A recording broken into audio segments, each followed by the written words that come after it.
교회 학교에서 선생님이 아이들에게 회개에 대하여 가르쳤습니다. 그리고 질문을 합니다. 물론 회개라는 대답이 나오기를 기대하고 질문을 했지요.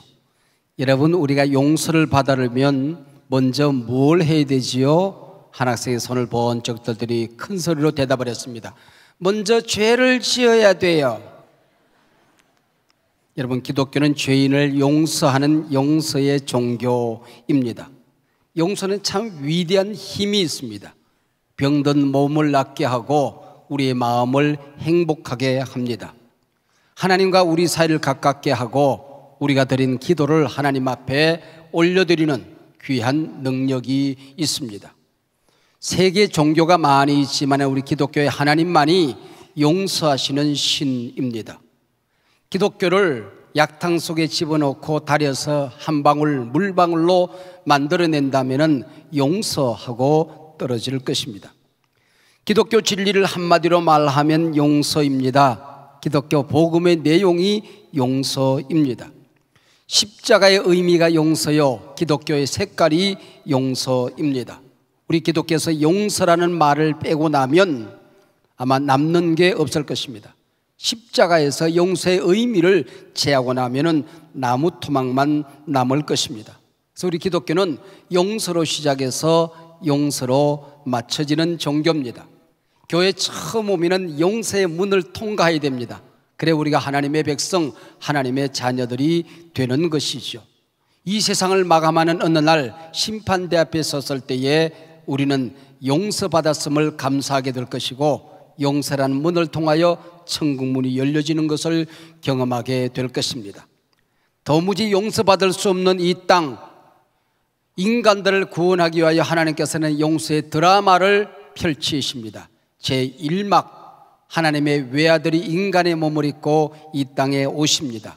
제2막 그분이 이 땅에 오셔서 하신 일들이 가르치신 교훈과 내용이 용서의 내용이었습니다.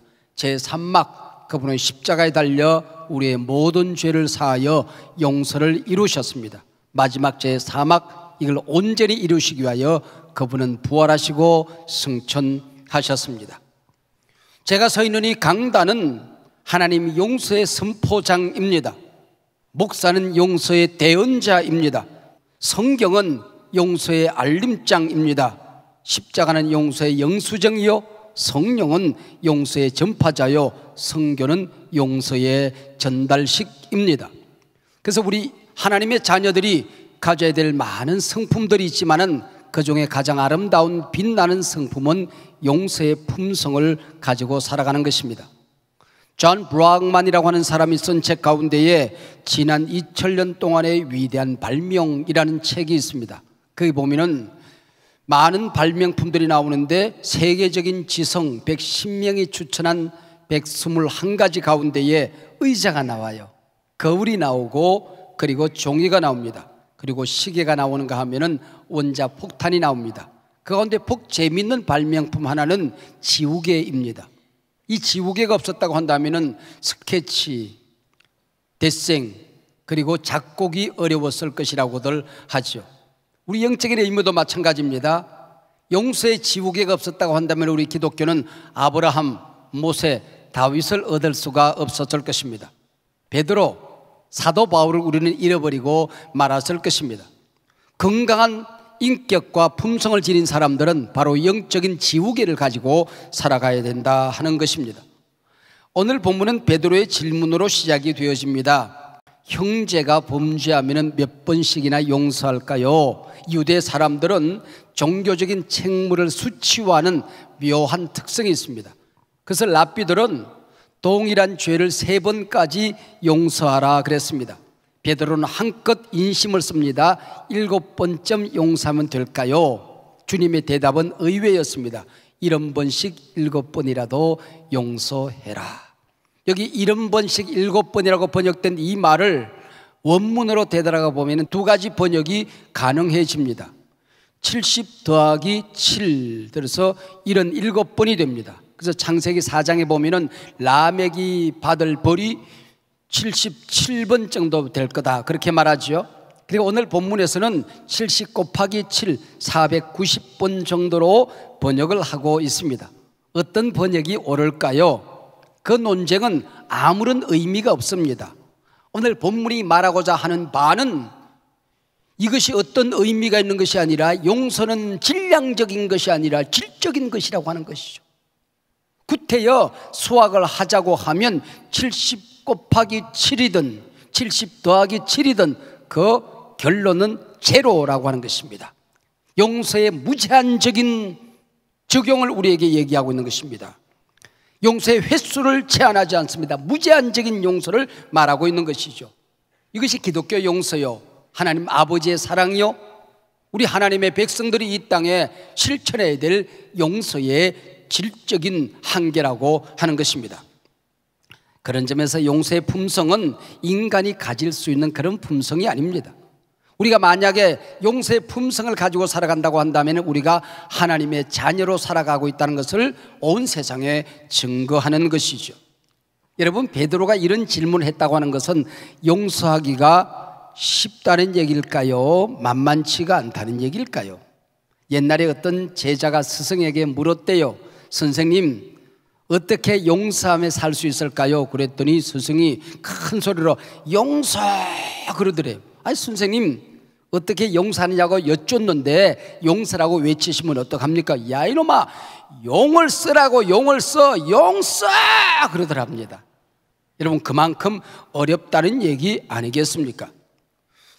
여러분, 인간사에서 꽤나 어려운 게 용서의 문제입니다. 그래서 내가 용서를 체험했다고 하는 것은 지금 내가 기적을 체험하고 있는 것입니다. 내가 용서의 마음을 가졌다고 하는 얘기는 내게 없었던 하나님의 성품이 내게 임했다는 것을 의미하는 것입니다. 얼마만큼 어려울까요? 예수님께서 십자가에 달려 돌아가셔야 될 만큼, 그냥 돌아가신 것이 아니라 모진 고통, 쓰라린 고통을 겪은 다음에야 일이 이루어질 만큼 오늘 우리가 용서의 성품을 가지기 위해서는 십자가를 통과한 다음에야 가능하다는 얘기입니다. 용서는 내게 잘못한 사람들이 나를 통해서 용서받고 치유받을 수 있도록 하나님께 맡겨드리는 신앙적인 결단입니다. 용서를 하고 나면 가장 큰 복을 받는 사람은 용서한 나 자신이 되는 겁니다. 그러므로 용서는 나 자신이 내게 선물할 수 있는 최고의 영적인 품성, 영적인 보석입니다. 반면 내가 누군가를 용서하지 않고 살아간다면 가장 큰 피해는 내게 오는 것입니다. 육신은 병듭니다. 마음은 황폐화되어집니다.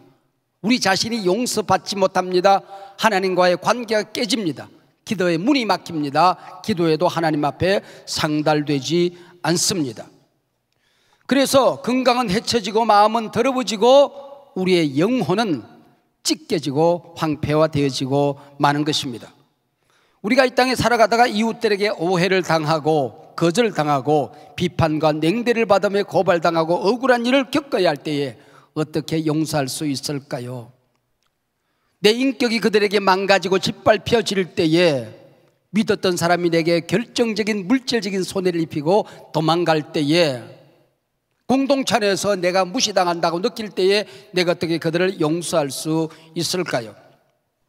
이 어려운 일이지만 용서 못한 상처로 살아가게 되면은 너희 중에 약해진 자와 병든 자가 많고 이 일로 죽은 자들도 적지 아니하도다 그랬습니다.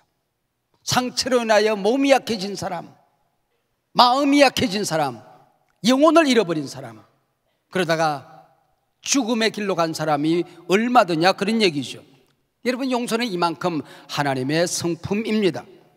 용서는 사람들의 것이 아닙니다. 용서는 하나님의 것입니다. 내가 누군가를 용서한다고 하는 것은 내가 하나님의 품성을 이미 받은 것입니다.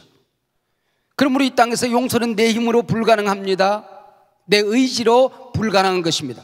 그래서 용서는 기도하는 사람들에게 부어지는 성령의 선물, 성령의 열매가 되는 것입니다. 누가 용서할 수 있을까요? 처절하게 기도한 사람만이, 기도의 응답을 받은 사람만이, 기도의 승리를 외친 사람만이 이 성품을 나누어 가질 수가 있는 것입니다. 이 본문을 말씀하시면서 주님께서 말씀하십니다. 천국에 관한 이야기다, 그렇게 말하고 있습니다. 죽어서 가는 천당을 말하는 것이 아닙니다. 우리가 하나님의 자녀가 되었다고 하면, 우리가 주님의 제자가 되었다고 한다면 내 마음이 천국이 되어야 된다는 겁니다. 우리가 몸담고 살아가는 가정이 용서가 선포되어지고 용서가 일상화되어지는 천국이 되어야 된다는 것입니다. 교회 생활이, 내가 몸담고 살아가는 사람들과의 관계가 천국이 되어야 한다 하는 것이죠. 본문에 의하면 무려 1만 달란트나 빚을 진 사람이 이제는 빚을 갚으라는 명을 받습니다. 주인 앞에 서게 됩니다. 당시에서는 빚을 못 갚으면 자식을 팝니다. 아내를 팝니다. 집안에는 모든 것을 팔아서라도 빚을 갚아야 하는 것입니다.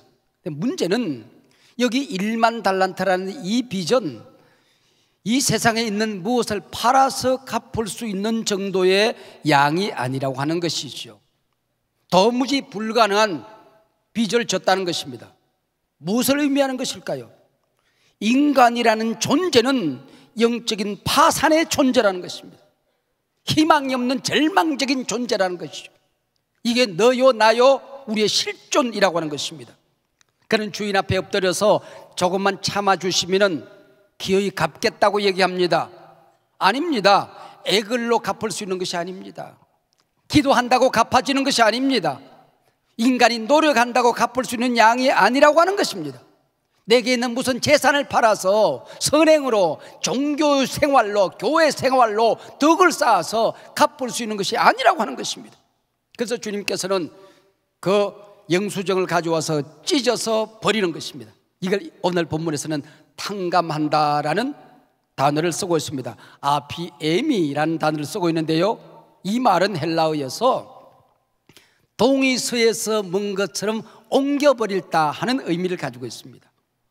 그리고 땅을 파고 묻는데 저 지옥까지 땅을 파고 묻어버렸다는 것을 의미하고 있습니다. 그리고 이것은 불에 태워서 재가 되어서 태풍에 휙 날아가 버렸다, 이런 의미를 가지고 있는 것입니다. 이 얼마나 놀라운 은혜를 우리가 입었습니까? 이 은혜를 입고 살아가는데 인간의 악함이, 그 심보가 어디까지 가 있냐, 그런 얘기죠. 자신은 이 어마어마한 1만 달란트의 빚을 탕감받았습니다. 그래 나오다 보니까 100데나리온 자기에게 빚진 사람 친구가 나타났습니다. 멱살을 잡고 패댕이를 치고는 이 친구를 감옥에 집어넣습니다. 너는 감옥에 들어있고 네 자식들, 내 가족, 내 아내로 하여금 갚으라, 그 얘기죠. 이게 인간의 모습이라는 것입니다. 이게 나요 너라고 하는 것이 얼마나 우스꽝스럽습니까?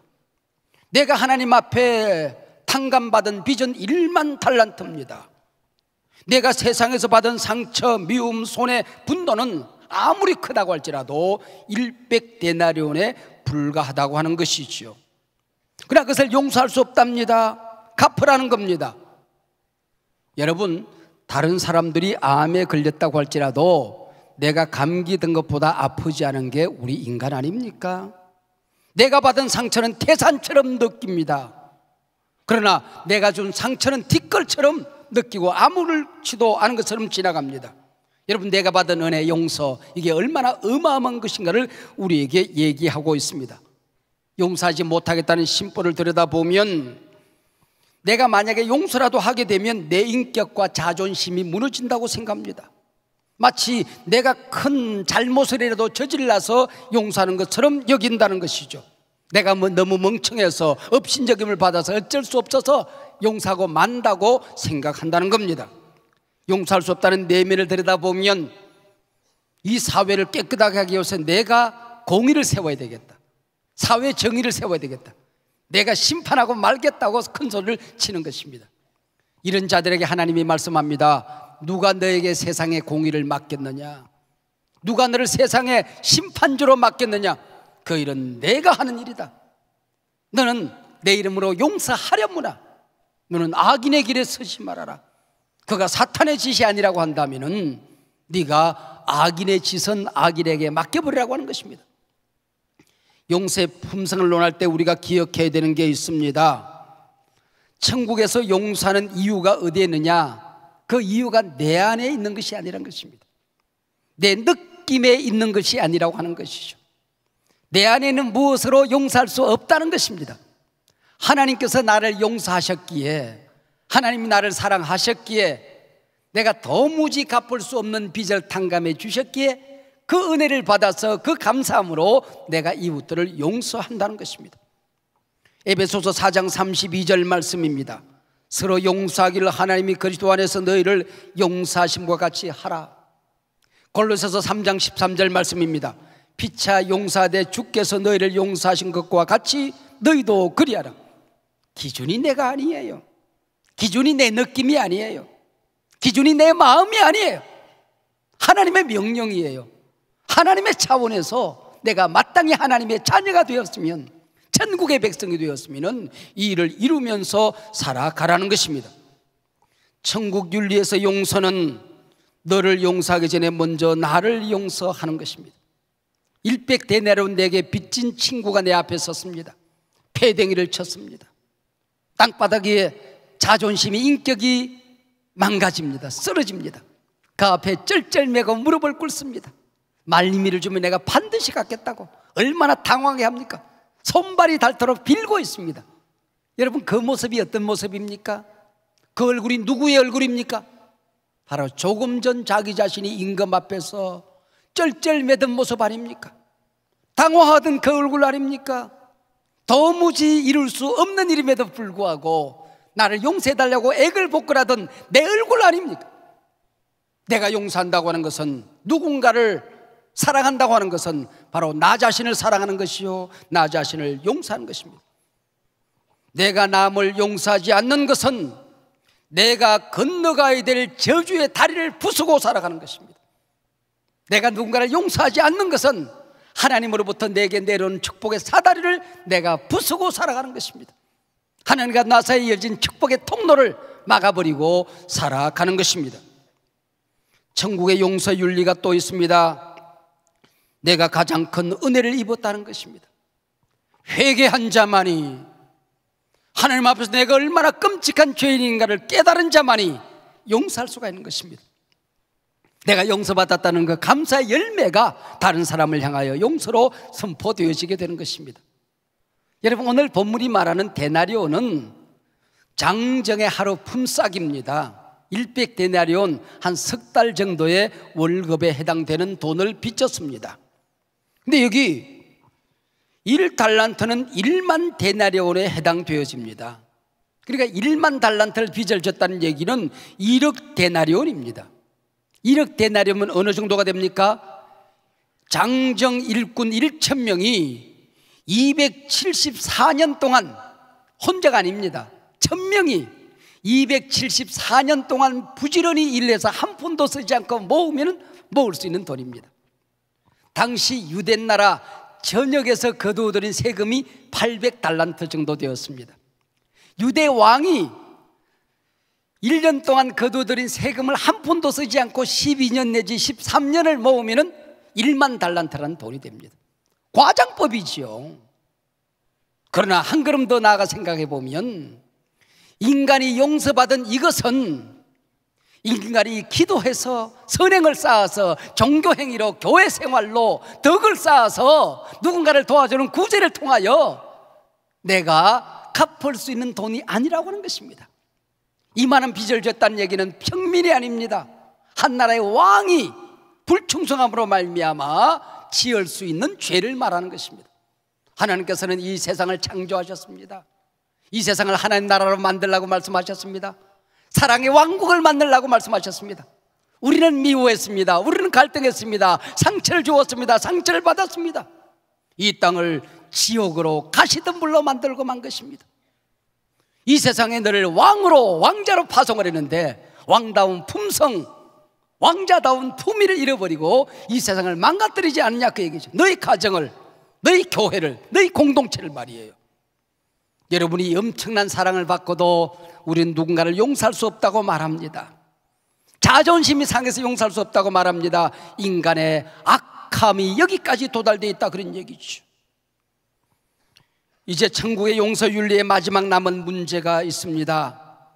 1만 달란트 탕감받은 사람이 이 보잘것없는 100데나리온 빚진 친구를 용서하지 않을 때에 그 소식이 임금에게 전해졌습니다. 심판주에게 전해졌습니다.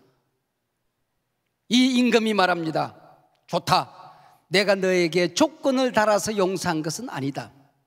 그러나 네가 이 어마어마한 사랑, 탕감을 받고도 누군가를 용서할 수 없다고 한다면 좋다, 너도 갚아라. 네가 받은 사랑이 무효가 되어지고, 네가 받은 은혜가 무효가 되어지고, 네가 받은 용서가 무효화되어진다는 것을 왜 몰랐더냐? 너도 갚아라. 여러분, 가슴 철렁한 선포 아닙니까? 너도 갚아라. 사랑하는 여러분, 많은 품성 덕목이 있지만 용서의 품성은 종말론적인 품성입니다. 오늘 비유 결론이 그렇게 되어 있습니다. 결산할 때에, 여기 결산이라고 하는 이 말은 마태 신학에 있어서 최후의 심판을 얘기하는 것입니다. 내가 누군가를 용서했느냐 하는 문제가 최후의 심판의 바로메터가 된다는 것이죠. 여러분들이 교회 다 중직자가 되어서 큰 헌신, 사역자가 되어서 큰 열매를 안고 주님 앞에 반드시 서야 되는 것은 아닙니다. 모든 사람이 그렇게 설 수 있는 것도 아닙니다. 그러나 우리가 하나님의 자녀가 되었다면, 우리가 천국 백성이 되었다면 반드시 안고 서야 될 것 있습니다. 내가 이 땅에 살아가는 동안에 지은 죄를 주님 앞에 용서받았다. 죄를 짓고 나면 가슴을 쥐어뜯는, 하나님을 아프게 하고 나면 밤잠을 자지 못하는 고통의 시간들을 통하여 자신의 영혼을 정결하게 했던 용서받은 흔적을 가지고 주님 앞에 서야 한다는 것입니다. 두 번째는, 내가 아무리 큰 손해를 본다고 할지라도, 아무리 큰 아픔을 내가 겪는다고 할지라도, 내 심장이 난도질을 당한다고 할지라도 주님 앞에 서기 전에 나는 다 용서했습니다. 주님이 부어주시는 보혈의 능력으로, 성품으로, 그 은총으로, 감사의 열매로 내 이웃을 용서했습니다. 내 가족을 용서했습니다. 나를 아프게 한 사람을 용서했습니다. 용서의 열매를 가지고 하나님 앞에 서야 한다는 것이죠. 오늘 교회 올 때 하나님, 몸이 아파요, 마음이 아파요, 내 건강을 주님께서 책임져 주세요. 주님이 말씀하십니다. 아니다, 용서해라. 내게 필요한 것은 건강이 아니라 용서하는 것이다. 그러면 건강해질 것이다. 하나님 앞에, 하나님 외로워요, 친구를 주세요. 아니다, 용서해라. 이미 너에게 소중한 친구들을 다 주었느니라. 내 자식 용서하고 살아라. 내 교우들 용서하고 살아라. 네가 이 세상에 땀 흘리고 일하는 일태의 사람들을 사랑하며 살아라. 그 이 땅에 네가 살아가는 동안에 이루어야 될 열매니라 말씀하십니다. 용서할 때 하나님이 우리를 무조건 용서했습니다. 용서해놓고 나를 기다리십니다. 우리가 누군가를, 내 남편, 내 아내, 내 자식들을 용서할 때에 군말하면 안 됩니다. 네가 이제 정신 차린 것 같으니까 내가 용서한다, 다시는 그러지 마. 한 번만 더 그렇게 하면 내가 너를 그냥 박살을 낼 거야. 군말하지 말고 용서하세요. 여러분, 용서는 이 자리에서 하는 겁니다. 감동이 오는 이 자리에서 하는 겁니다. 집에 가서 저녁 식사 근사하게 둘이 나눠 먹고 촛불 켜놓고 손잡고 용서하는 것 아닙니다. 사흘 동안 금식기도 하고 용서하는 것 아닙니다. 이 시간에 눈 뜨기 전에, 이 자리를 떠나기 전에 나사렛 예수님의 이름으로 용서합니다. 내가 무조건 용서받았듯이 무조건 용서합니다. 주의 보혈의 능력으로 모든 걸 덮어버립니다. 내 죄가 덮어졌듯이 내게 상처 준 모든 것을 내가 덮어버립니다. Now and here, 바로 지금 이 자리에서 용서하는 것입니다. 김재진님의 시 가운데에 새벽에 용서를 하는 짤막한 시가 있어서 그 시를 한 토막 읽고 오늘 말씀을 맺을까 합니다. 그대에게 보낸 말들이 그대를 다치게 했음을, 그대에게 보낸 침묵이 서로 문 닫게 했음을, 내 안에 숨지긴 그 힘든 세월이 한 번도 그대를 어루만지지 못했음을, 내가 상처를 받은 줄 알았는데 내가 상처를 주었군요 고백하는 게 용서입니다. 제가 용서하지 못하고 있는 줄 알았는데 내가 용서받지 못하고 살아왔군요. 이게 용서입니다. 용서만이 용서받는 길임을 이제야 깨닫습니다.